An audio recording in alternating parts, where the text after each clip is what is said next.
Hey everyone, and welcome to an overview and tutorial for what could very well be the absolute best free iPhone video editing app that exists right now. This app is called VMaker, and for being free, it has an extensive list of function and features. So without any further delay, let's open the app and start our creation by pressing the red plus sign.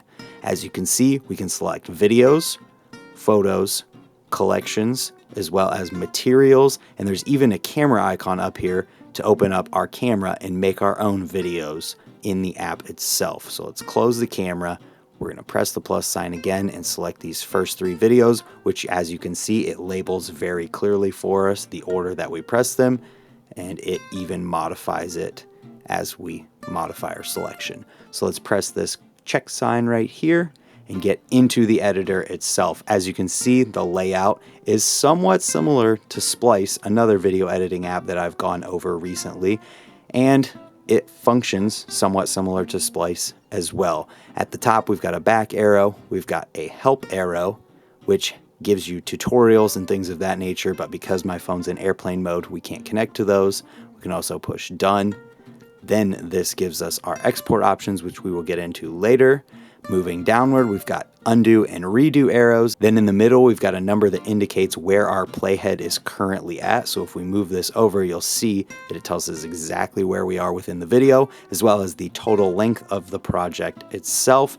And then on the far right side, we have the option to change our resolution and the fill of the background. This is amazing. Look at all of these different resolution options that you can select directly within your project and fluidly. So we can change it to a square.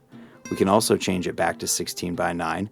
We can change it to 9 by 21, as well as 4 by 5, and then go right back to 16 by 9, and it dynamically changes instantly. We can also change our background color to white. It starts at black, and then we can change it to a blur with the background. This works best if we've got a square. You can see that it zooms in on the video itself and blurs it for the background.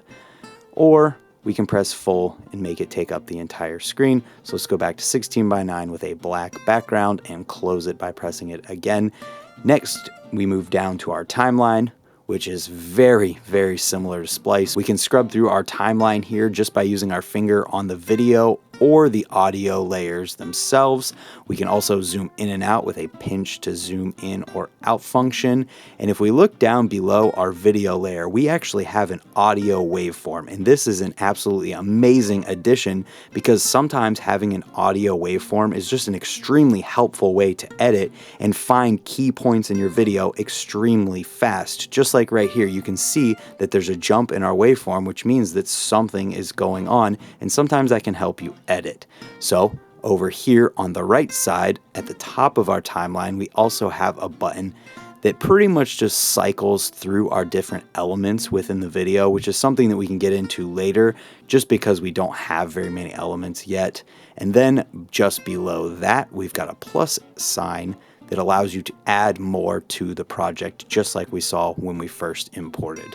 Then below that, if we click on the video, we have the option to cut, adjust the speed. We have the option to remove it, freeze frame it. This is an amazing option, as you'll see when we go over it. Trim, playback, or duplicate. So let's start with the cut option. So it says the segment should be longer than 0.05 seconds. Basically, this is a split option that allows you to just cut the video exactly where the playhead is at. And because we have this number up here that indicates where exactly we are in the timeline, it can be very helpful in precisely splitting your video. So say we wanted to do some sort of slow motion to where we only want a specific part of the video to be in slow motion. This is our starting point of the slow motion. This is our ending point. We cut the video there, so this middle portion is our slow-mo. We may have to zoom in a little bit to get specific with the selection. and we press speed, and we can change the speed here to either speed it up or slow it down. And this method of splitting the video in very specific places can also be used in a ton of different other functions of this app. So hopefully this can help you and answer any questions early on in the video. Chances are, if you want to specifically select something or cut something out, using the cut function is going to do it for you. So now let's move back to the first part of this clip, and let's move to the adjust option. Here is where we can zoom in or out, or even rotate the video, or flip it horizontally or vertically. We even have a recover option here. This is pretty cool, as it reverts it back to the original. So we'll reverse, flip it, vertical flip it, rotate it one more time, and we're back to our original spot. So let's just zoom in and push done. Next, we've got the speed option, which I talked about with the slow motion. So let's actually use it here and slow this video down to 0.25%. Push done. We've got the remove option, which I will just undo that because we didn't actually want to remove it. So moving over from the remove option, we have the freeze frame option. So let's add this to our slow-mo. Quite literally, this adds a freeze frame or a screenshot exactly where we put our playheads. So let's add that freeze frame, and now we can talk about trimming, which just so happens to be the next option over. Let's press the trim button, and it automatically brings it up with a window to trim from the beginning or the end, and all you have to do is touch this thick white bar at the beginning or end, and it trims it for us. We can also do a quick select, which is pretty cool here in that it can select it at 0.2 seconds, 0.5 seconds, 1 second, or the original. So let's select half a second, 0.2 seconds, 1 second. Let's do half a second and push done. We can also trim elements directly within the timeline itself. And in order to do this, all we have to do is drag our playhead over the video element that we want to trim. So let's drag it over to the beginning here and then tap it again. And as you can see, those white bars that we talked about previously show up at the beginning, which we can trim, or the end, but I'm not going to trim the end because that's our slow motion point. If we scrub through here, you can see it slows down right there. And if we need to trim our freeze frame, we can either do it with the trim option here, or we can zoom in on our timeline, tap it again, and the options show up. So let's just go with that. And now we can press the playback button, which is going to process our video and make it so we can just play it back. From here, we can duplicate any element within the timeline that we want to. So let's say we want to duplicate this first one. Duplicate, and it puts the next one directly after it. Then below that, we have another bar, and this is our video editing options all the way on the left. Then we've got color editing options. It's got a ton of filters, as well as the ability to adjust specific things within the video, such as brightness, contrast, saturation, warmth, sharpness, and adding a vignette. Then beside that, we've got a little magic wand that allows us to add a whole bunch of different effects to the image itself, such as mirroring and shaking and all kinds of different stuff. Then we've got fade in options like opening there. Then we've got screen options, which are kind of like some mirroring things and duplication things. And then moving over from here, we've got a music note that designates audio and music. And just to give you guys an idea of how much is here, I turned off airplane mode. There's a ton of stuff: movie, travel, food, daily, sports, fashion, Halloween.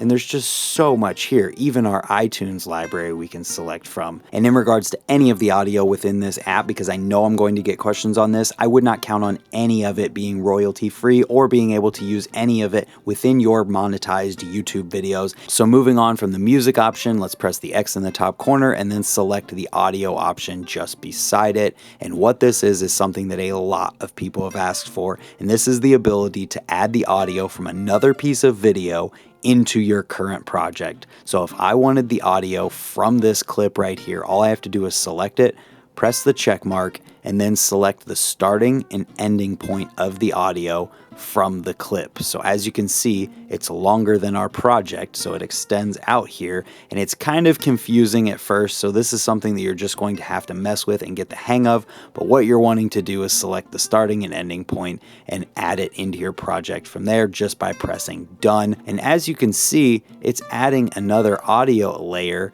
and all we have to do to switch between them is press the two different ones. So since this is opened up for us, this gives me an opportunity to talk about this little pencil icon. This is the universal editing icon within the app. So if we go out of here and we press save, we can press that little pencil icon to get back into editing our project. Let's press the music note, and as we can see, we have our two layers here, and we can edit this layer in its starting and stopping point just by pressing that icon.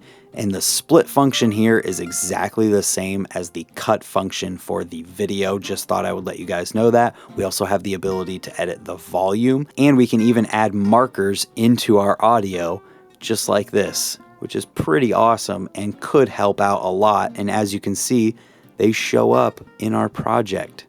That is super awesome. We also have the option to remove it completely.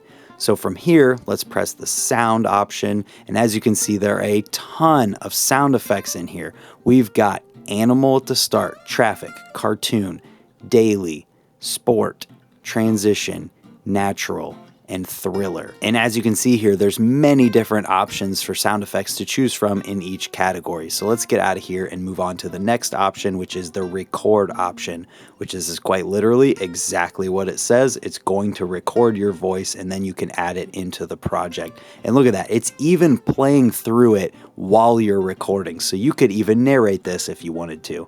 So let's press stop. I'm gonna push done, done, and you can see that our recording shows up in our layers. And when we add different sound effects, those are going to show up in our layers as well. So beside the music note, we've got a T for all of our different text options. We've got headlines, subtitles, decoration, and stickers. But let's go back to headline and add a headline. We can pick from these different fonts basically. And then we have to press apply for it to be applied to our project. To edit this, all we have to do is touch it, then touch it again to edit the text itself. Let's just delete it so that it's all on the screen. Press done. As you can see, we can select from the different fonts that are in here, and then there's some fonts that we can download as well, which can be downloaded for free that fast. We can also change the size of the font. We can change the color of the font. We can change the border of the font if it has a border, as well as edit the animation. So it's got fading in, we've got moving in and out, and we can even customize it. So we can add all of these different customization options, such as the fade, the move, the shake, the rotate, or the flip, all individually as we wish, and we can select whichever ones we do and don't want on the entrance and the exit of our text element, which is an amazing level of customization for a free app. So from here, we can add subtitles. All of these are kind of similar. So moving through these, let's add a subtitle just to have one, as well as a decoration. We can add in the date and the location, or just the location itself. And when we add this location and we tap on it to edit it, we can actually pick our location by letting the app see where we are, or we can edit it and make a custom location. So let's just make Earth 2.0 because why not?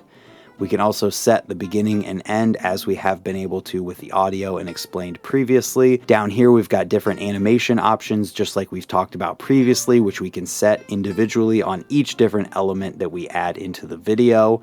And then from there, like I said, there's tons of stickers that can be added. Like I said earlier, I wanted to explain this button. So this button brings up all of our different elements within our timeline so that we can select them.